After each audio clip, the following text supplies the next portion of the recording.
ಇಂದೇ ಡೌನ್ಲೋಡ್ ಮಾಡಿ ಮತ್ತು ನಿಮ್ಮ ನೆಚ್ಚಿನ ಶೋಗಳನ್ನ ಆನಂದಿಸಿ. ಬೇಡಮ್ಮ, ಇನ್ನು ಎಷ್ಟು ವರ್ಷ ಅಂತ ಅದನ್ನ ತಲೆ ಮೇಲೆ ಭಾರ ಎತ್ಕೊಂಡು ತಿರ್ಗಾಡ್ತೀಯ. ಬಿಟ್ಟು ಬಿಡು.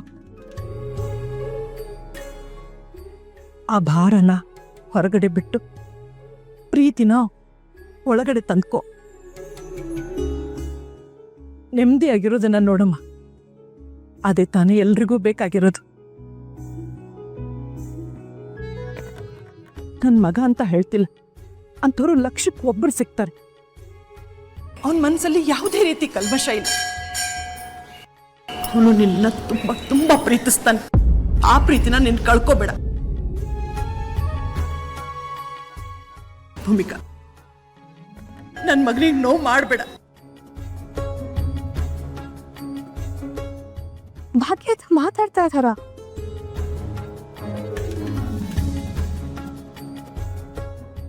ಎಷ್ಟೋ ವರ್ಷ ನೀನು ಅವನ ಜೊತೆ ಇಲ್ಲದೆ ಇರ್ಬೋದು, ಆದ್ರೆ ಅವನ ಕನ್ಸಲ್ಲಿ, ಮನ್ಸಲ್ಲಿ, ಆಲೋಚನೆಯಲ್ಲಿ ಎಲ್ಲದ್ರಲ್ಲೂ ನೀನೇ ತುಂಬಿಕೊಂಡಿದೀಯ.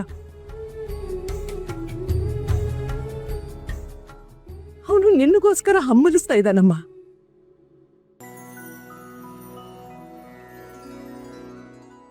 ನಿನಗೋಸ್ಕರ ಹುಡುಕ್ದೇ ಇರೋ ಊರಿಲ್ಲ.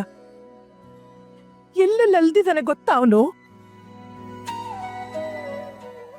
ಈಗ ಇಬ್ರು ಹತ್ರದಲ್ಲೇ ಇದ್ರು ದೂರ ಇರ್ಬೇಕು ಅನ್ನೋದು ಯಾವ ನ್ಯಾಯ ಭೂಮಿಕಾ?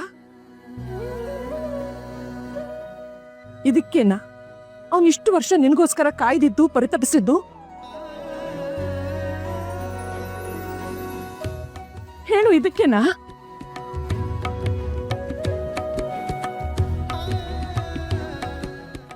ಅತ್ತೆ ಪ್ಲೀಸ್, ಈ ರೀತಿ ಪ್ರಶ್ನೆ ಮೇಲೆ ಪ್ರಶ್ನೆ ಕೇಳಿ ನನ್ನನ್ನು ಅಯ್ಯೋ ಅನ್ನಿಸ್ಬೇಡಿ. ಕೆಲವೊಂದು ಪ್ರಶ್ನೆಗಳಿಗೆ ಉತ್ತರ ಇರೋದಿಲ್ಲ. ಉತ್ತರ ಇದ್ರೂ ಅದನ್ನು ಹೇಳೋಕ್ಕಾಗೋದಿಲ್ಲ. ನಾನು ನಿಮ್ಮ ಮೇಲೆ ತುಂಬ ಗೌರವ ಇಟ್ಕೊಂಡಿದ್ದೀನಿ. ನಿಮ್ಮನ್ನು ತುಂಬ ಎತ್ತರ ಸ್ಥಾನದಲ್ಲಿ ಇಟ್ಕೊಂಡಿದ್ದೀನಿ. ಹೀಗೆ ಹೇಳ್ತಿದ್ದೀನಿ ಅಂತ ಬೇಜಾರು ಮಾಡ್ಕೋಬೇಡಿ. ಆದರೂ ಒಂದು ಹೇಳೋಕ್ಕೆ ಇಷ್ಟಪಡ್ತೀನಿ. ನಾನು ಯಾವಾಗಲೂ ನೀವೆಲ್ಲರೂ ಚೆನ್ನಾಗಿರ್ಬೇಕಂತಾನೆ ಬಯಸೋದು. ನೀವೆಲ್ಲರೂ ನೆಮ್ಮದಿಯಾಗಿರ್ಬೇಕು, ಅದೇ ಬಯಸೋದು. ನಾವಿಬ್ಬರು ದೂರ ಇರಬೇಕು. ನಾವಿಬ್ಬರು ದೂರ ಇದ್ರೇನೆ ನೆಮ್ಮದಿಯಾಗಿರೋದಕ್ಕೆ ಸಾಧ್ಯ ಅಂದಮೇಲೆ ಅದೇ ಸರಿ ಅಲ್ವಾ? ಈ ರೀತಿ ಅಡ್ಗೋಡೆ ಮೇಲೆ ದೀಪ ಇಟ್ಟಾಗ ಮಾತಾಡ್ಬೇಡ. ನೀವೇನು ಪ್ಲೀಸ್, ಇನ್ನು ನೀನು ಕೇಳಬೇಡಿ. ಶಬ್ಸಿ.